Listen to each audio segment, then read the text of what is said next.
যেখানে আকাশ ছুঁয়েছে সমুদ্রের মুখ, যেখানে বাতাসে মিশে আছে এক অনন্য শান্তি, সেই জায়গার নাম মন্দারমণি।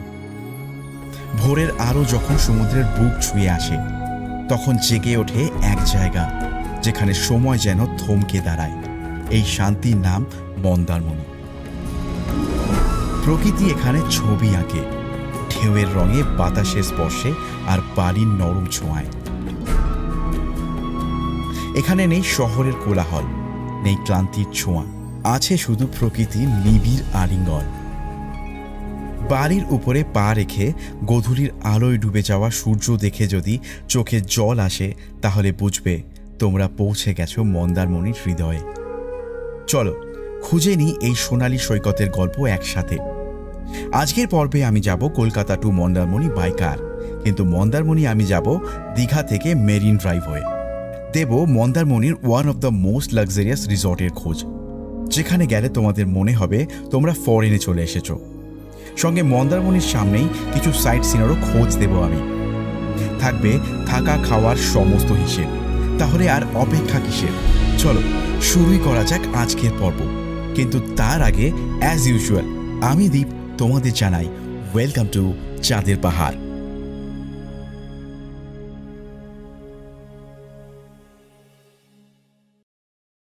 সকাল সকাল আমি আর আমার টিম বেরিয়ে পড়েছি ফর মন্দারমণি। কলকাতা থেকে মন্দারমণির ডিস্টেন্স প্রায় 170 কিলোমিটার, যা অতিক্রম করতে সময় লাগবে কম বেশি 5 ঘন্টার মতন। যদিও আমি দীঘার মেরিন ড্রাইভ হয়ে যাব, তাই মন্দারমণি যাওয়ার আগে আমাকে দীঘা পৌঁছাতে হবে। শুনেছি রাস্তাটা নাকি খুব সুন্দর। এখন আমি কোলাঘাট পেরিয়ে নন্দকুমার হয়ে এগিয়ে যাচ্ছি।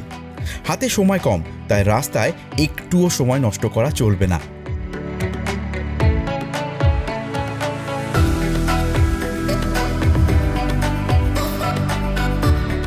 দীঘা যাওয়ার রাস্তাটা এখন দুর্দান্ত। যারা সম্প্রতিকালে দীঘাতে গিয়েছো তারা আমার কথাটাকে রিলেট করতে পারবে। ফাইনালি প্রায় 5 ঘন্টা ড্রাইভ করার পর পৌঁছে গেলাম দীঘা। এখন আমি দীঘার গেট ক্রস করছি। এবার মেরিন ড্রাইভ হয়ে যাওয়ার পালা। এই রাস্তাটার কথাই কিন্তু আমি বলছিলাম। রাস্তাটা আমার দারুণ লাগছে। কারে বা বাইকে করে যেতে কিন্তু দারুণ লাগবে।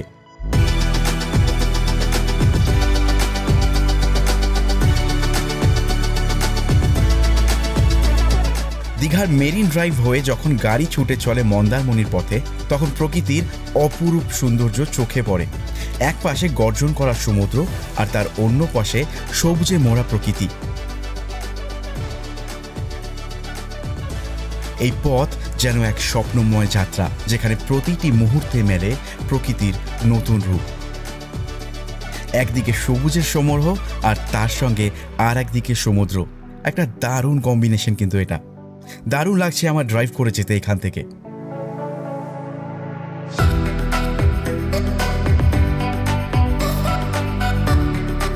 এসব দেখতে দেখতেই আমি কিন্তু পৌঁছে গেলাম আমার রিসর্টে। আমার রিসর্টের নাম লাক্সারি আমার ট্রি রিসর্ট। বলতে পারি সম্প্রতিকালে মন্দারমণির বুকে one of the luxurious resort. রিসর্টটা আকারে অনেকটাই বড়, আর পার্কিংয়েরও কিন্তু সুব্যবস্থা আছে এখানে।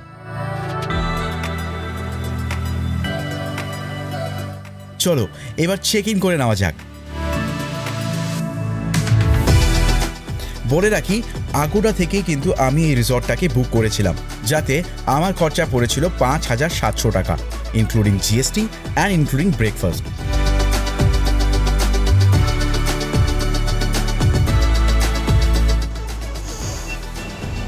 তো চলো তোমাদেরকে এবার রুম টুরটা দিয়ে দিই আমি। তো এই হচ্ছে আমার এন্ট্রি পয়েন্ট রুমের। তার সাথে দেখো এইখানে একটা কিন্তু আলমারিটা মোটামুটি তোমরা এখানে কিছু স্টোর করে রাখতে পারো, কিছু রাখতে পারো। দেন এখানে একটা সেফটির জন্য বক্স দেওয়া আছে। দেন এখান থেকে যদি তোমরা ভেতরে আসো, এখানে দেখতে পাচ্ছ একটা মিরর আছে, একটা এদিকে একটা ব্যালকনি যেখান থেকে খুব সুন্দর ভিউ পাওয়া যায়। আর এই পিছনে আমাদের টিম, একজন জেগে আছে আর একজন পিছনে শুয়ে পড়েছে। দীপায়ন খুব টায়ার্ড। প্রাকৃতিক সৌন্দর্য এবং আধুনিক বিলাসিতার এক অনন্য সংমিশ্রণ কিন্তু এই রিসর্টটি। এই রিসর্ট তোমাদেরকে নিয়ে যাবে একটা শান্তিপূর্ণ এবং স্নিগ্ধ অভিজ্ঞতার জগতে। সবুজ গাছপালা, নির্মল বাতাস এবং নীরব পরিবেশে অবস্থিত এই রিসর্টটি নির্মিত হয়েছে প্রকৃতির কোলে বিলাসী স্বস্তি খোঁজার জন্য।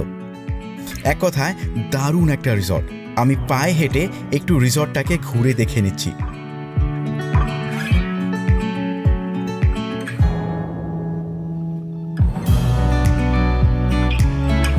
চলো এবার একটু ফ্রেশ হয়ে নেওয়া যাক।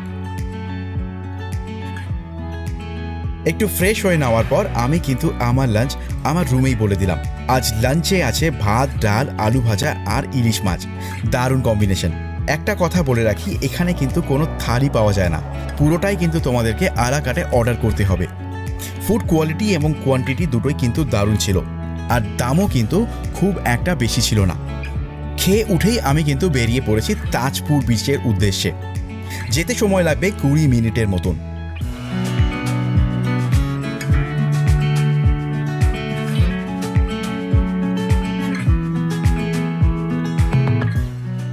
আর কিছুক্ষণের মধ্যেই আমি পৌঁছে গেলাম তাজপুর সি বিচে। এই হলো তাজপুর সি বিচ। যারা একটু নিরিবিলি জায়গায় থাকতে চাও তাদের জন্য তাজপুর হতে পারে একটা দারুণ জায়গা। তাজপুর সমুদ্র সৈকত পশ্চিমবঙ্গ পূর্ব মেদিনীপুর জেলার একটি মনোরম এবং শান্ত সমুদ্র তট। এটি দীঘা ও মন্দারমণির মধ্যবর্তী স্থানে অবস্থিত এবং ভ্রমণ প্রেমিকদের জন্য একটি অনন্য গন্তব্য। তুলনামূলকভাবে কম জনসমাগমের জন্য তাজপুর কিন্তু তার প্রকৃত সৌন্দর্য এবং নির্জন পরিবেশে ঘুরতে আসা মানুষদের মুগ্ধ করে। এখানকার সমুদ্র তট লাল কাঁকড়া আর সাদা বালির জন্য বিশেষভাবে পরিচিত।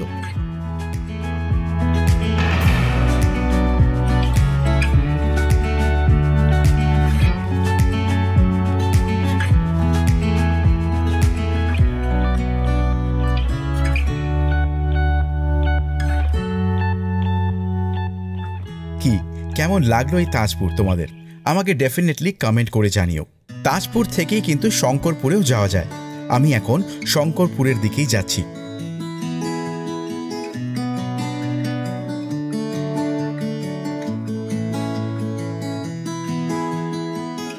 শঙ্করপুর পশ্চিমবঙ্গ পূর্ব মেদিনীপুর জেলার একটি শান্ত এবং আকর্ষণীয় সমুদ্র সৈকত, যা দীঘা থেকে মাত্র কয়েক কিলোমিটার দূরেই অবস্থিত।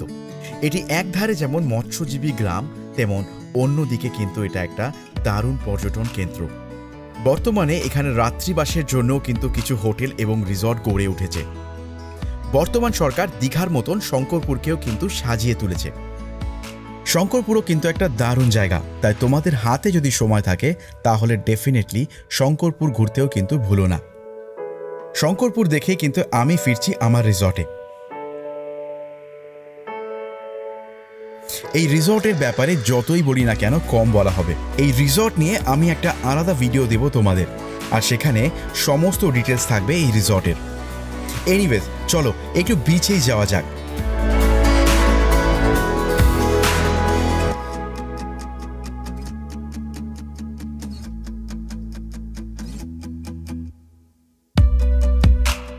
এই রিসর্টের গায়েই কিন্তু বিচ। প্রাইভেট এমন একটা বিচ থাকলে আর কি লাগে বলো তো? এখানে প্রতিটি সকাল এক নতুন কবিতা, প্রতিটি সন্ধ্যা যেন জল রঙে আঁকা স্বপ্ন। এই নীরবতা বলে দেয় হাজার গল্প। শুধু শোনার জন্য প্রয়োজন একটুখানি সময় আর একটা মন শুনতে চাওয়া। চলো হারিয়ে যাই সেই স্বপ্নের জগতে।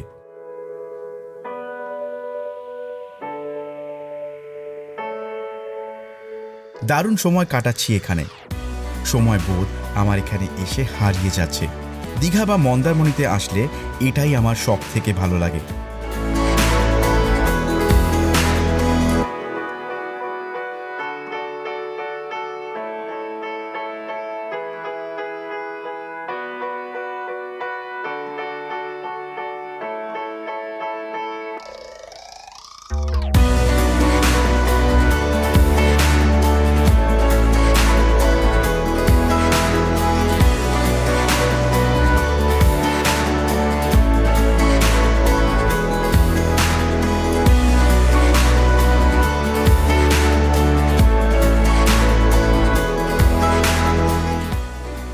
কিন্তু দেখেছো যে আমি আমার ট্রি লাক্সারি যে রিসর্টটা সেখানে আজকে দুপুরবেলা এসেই উঠেছি, আর তারপরে দুপুরের যে লাঞ্চটা সেটা কমপ্লিট করে নিয়ে এখন সমুদ্রে গিয়ে খেলার টাইম। আজকে অনেকটাই দেরিতে আমরা পৌঁছেছিলাম, দীঘাতে অনেকটাই জ্যাম ছিল, আর যেহেতু আমরা মেরিন ড্রাইভ দিয়ে আজকে ড্রাইভ করে গাড়ি নিয়ে এসেছি তাই জন্য সময়টা একটুখানি বেশি লেগেছে। বা তা সত্ত্বেও এই জায়গাটা কিন্তু অনবদ্য, যদিও বা কালকে সকাল অবধি আমরা টাইম পাবো, আর কালকে সকালবেলা আমরা এখান থেকে মুভ করে চলে যাব দীঘাতে। ততক্ষণ অবধি কিন্তু আমরা এখানে চুটিয়ে আর জমিয়ে মজা করব। এখানকার খাওয়া দাওয়ার টেস্ট এক কথায় দারুণ ছিল, এখানকার অ্যাম্বিয়েন্স এক কথায় ফাটাফাটি, আর তার সাথে যে রিসর্টটা সেই রিসর্টটা কিন্তু সত্যিই লাক্সারিয়াস, খুব ভালো, খাবারের টেস্টও যেরকম ভালো। এই রিসর্টটার জন্য কিন্তু আমার পার রুমের খরচা পড়েছিল আগোডা থেকে বুক করতে 5,700 টাকা মতন, যদিও বা এই প্রাইসটা কিন্তু আপ ডাউন করতে পারে। আজকে হনুমান জয়ন্তী, তো মোস্ট প্রবাবলি তার জন্য কিছুটা হাই প্রাইস আমাকে পে করতে হয়েছে, I don't know, but still আমি বলবো at the price of 5,700 rupees এই রিসর্টটা কিন্তু ডেফিনেটলি ওয়ার্দি। তো মন্দারমণিতে আসলে কিন্তু তোমরা ঠিক এরকম ধরনের কিছু শামুক দেখতে পাবে। এখানে কেউ একজন খুব সুন্দর করে একটা ডিজাইন এরকম বানিয়ে রেখে গেছে। আমি যা শামুকগুলোকে দেখছি আনফর্চুনেটলি কোনোটাই এখানে বেঁচে নেই, তো এটা একটা স্যাড পার্ট বলতে পারো যে এই ধরনের সুন্দর সুন্দর প্রাণীগুলো আমাদের চোখের সামনেই মারা যাচ্ছে, আর আমরা টু বি অনেস্ট কিছু খুব বেশি করতে পারি না। বাট এই ধরনের প্রাণ যেখানে আছে সেটা দেখেও কিন্তু বেশ ভালো লাগলো আমার। আর এর সাথে যদি এখানটা জায়গাটায় দেখো তোমরা, তো প্রচুর পরিমাণে কিন্তু ঝিনুক, দেখো এরকম ঝিনুক কিন্তু ভর্তি তোমরা দেখতে পাবে। আসো আমার সাথে আসো, আমি তোমাদেরকে আরও কয়েকটা জিনিস দেখানোর চেষ্টা করি। এখানে কিন্তু প্রচুর কাঁকড়াও আছে। তোমরা যখন এখানে আসবে, তোমরা যদি একটুখানি দেখে শুনে হাঁটাচলা করো তাহলে কাঁকড়াও তোমরা দেখতে পারবে। পিছনে একটা জায়গায় একটু জল জমে আছে, আর আমার মনে হয় যে এই জলের মধ্যে এখনও হয়তো কোনো প্রাণী, সামুদ্রিক প্রাণী বেঁচে থাকতে পারে। তো চলো একবার এটাকে চেক করে দেখা যাক। তোমাদেরকে একটা মজার জিনিস দেখাচ্ছি, আমার সাথে আসো। আর এই বিচে কিন্তু তোমরা প্রচুর স্টারফিশ দেখতে পাবে। কিছু স্টারফিশ কিন্তু এই যে বালিতে ফেসে গেছে, তার মানে কিছুক্ষণের মধ্যে যদি আমরা ওদেরকে রেস্কিউ না করি বা জলের মধ্যে না ছেড়ে দিই তাহলে কিন্তু সেগুলো মারা যেতে পারে। তো চলো কয়েকটা স্টারফিশকে আজকে আমরা বাঁচাতে হেল্প করি, আসো আমার সাথে।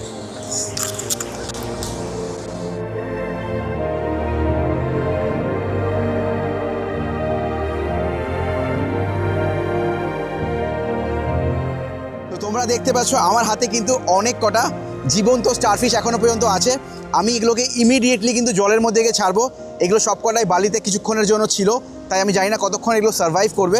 তো চলো এই স্টারফিশগুলোকে আগে জলে গিয়ে ছাড়া যাক আর এগুলোকে বাঁচানো যাক, আসো আমার সাথে।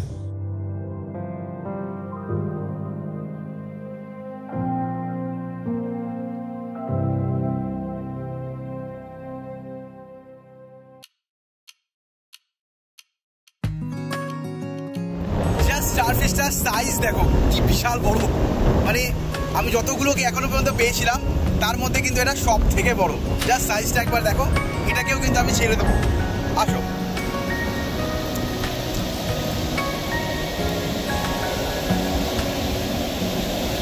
এখানে প্রচুর স্টারফিশ, তাই টু বি অনেস্ট সব কটা স্টারফিশকে বাঁচানো পসিবল না, কারণ ম্যাক্সিমাম যেখানেই আমি দেখছি না কেন ভর্তি স্টারফিশ এখানে বালির মধ্যে আটকে গেছে। আর আমি শিওর যে এরা প্রতিদিন এইভাবেই কিন্তু প্রচুর স্টারফিশ এখানে মারা যায়। বাট আমরা যারা এখানে ভিজিট করতে আসছি বা ঘুরতে আসছি তারা যদি কিছু কিছু করেও এই স্টারফিশগুলোকে নিয়ে গিয়ে জলে ছাড়ি তাহলে হয়তো এদের মধ্যে কিছু স্টারফিশ আবার প্রাণ ফিরে পাবে। তো ডেফিনেটলি তোমরা যখন মন্দারমণিতে আসবে এটা ডেফিনেটলি মাথায় রেখো, কয়েকটা প্রাণ বাঁচলেও কিন্তু আমাদের পরিবেশের জন্যই এটা ভালো।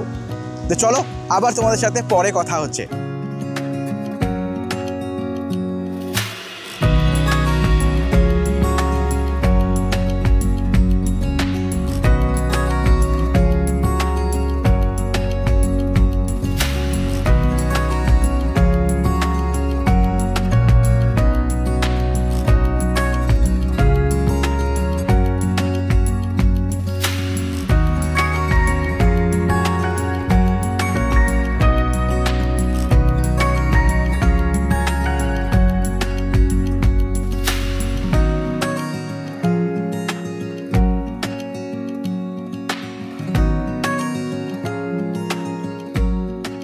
এসব করতে করতে কখন যে রাত নেমে এসেছে বুঝতেই পারিনি।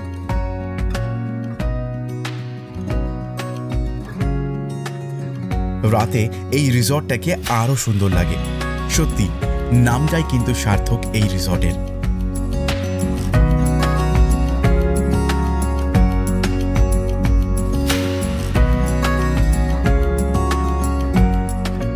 চলো এবার একটু সুইমিং পুল এক্সপ্লোর করা যাক। আমি আর আমার টিম চলে আসলাম সুইমিং পুলে। নর্মালি কাজের চাপে আমার রিল্যাক্সেশন খুব কমই হয় বলতে হবে, বাট এরকম একটা সুইমিং পুল থাকলে আমরা নিজেদেরকে আর আটকে রাখতে পারি না। টিম চাঁদের পাহাড় যখন নিজের জন্য একটু সময় পায় তখন হাসি ঠাট্টা আর মজা সব কিছুতেই মাতামাতি হয়। পুরোটাই যেন একটা জমজমাট মজা। তিন মূর্তি কিন্তু দারুণ এনজয় করছে এখানে। তার উপর আজকের ওয়েদারটাও কিন্তু মেঘলা আর এখন বিদ্যুৎ চমকাচ্ছে। ওয়েদার পুরো ঠান্ডা হয়ে গেছে, বাট সুইমিং পুলের জল কিন্তু ওয়ার্ম ছিল, তাই ব্যাপারটা দারুণ লাগছিল আমাদের।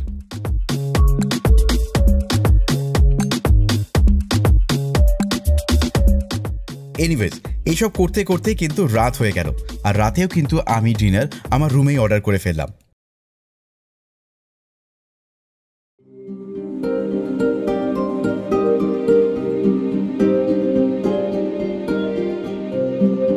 সকালে ঘুম থেকে উঠেই কিন্তু আমি চলে আসলাম বিচের সামনে।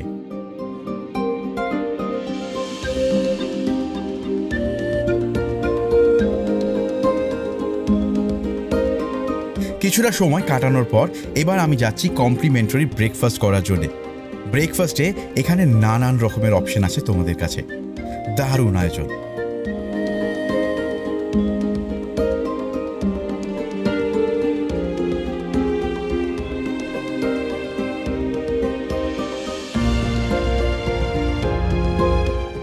তো সকালবেলা কিন্তু এখন মোটামুটি ঘড়িতে 8:30 মতন বাজে, আর আমি কিন্তু আমার ব্রেকফাস্ট নিয়ে নিয়েছি। তোমরা অলরেডি দেখে নিচ্ছ যে ব্রেকফাস্টে কিন্তু এখানে প্রচুর ধরনের মেনুজ তোমরা পেয়ে যাবে। তো ডেফিনেটলি এই হোটেলে বা এই রিসর্টে যারা আসবে তারা কিন্তু ব্রেকফাস্টটাকে অপ্ট করবে, কারণ কি যেটুকুন টাকা ব্রেকফাস্টের জন্য এনারা নেয় তার থেকে অনেক গুণ বেশি কিন্তু এনারা খাবার পরিবেশন করে থাকেন। তো এটা একটা মাস্ট রেকমেন্ডেড জিনিস থাকবে। আর খাবারের টেস্ট কিন্তু বেশ ভালো, আমি বেশ এনজয় করে এখানে খাওয়া দাওয়া করছি। প্রচুর ধরনের মেনু আর সবকটা খাবারই কিন্তু বেশ ভালো। তো চলো খাবার কমপ্লিট করে তোমাদের সাথে আবার কথা হচ্ছে।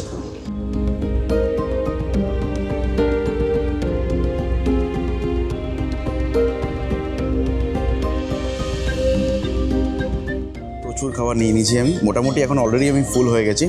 বাস খাবার কমপ্লিটের দিকেই এখন, আর এরপর এখান থেকে বেরিয়ে যাব। আর টু বি অনেস্ট আমার কিন্তু হাতে খুব বেশি সময় নেই। তো চলো এগুলো কমপ্লিট করা যায়, কমপ্লিট করে তোমার সাথে আবার কথা বলছি। এবার আমাদের এখান থেকে বেরিয়ে যাওয়ার পালা।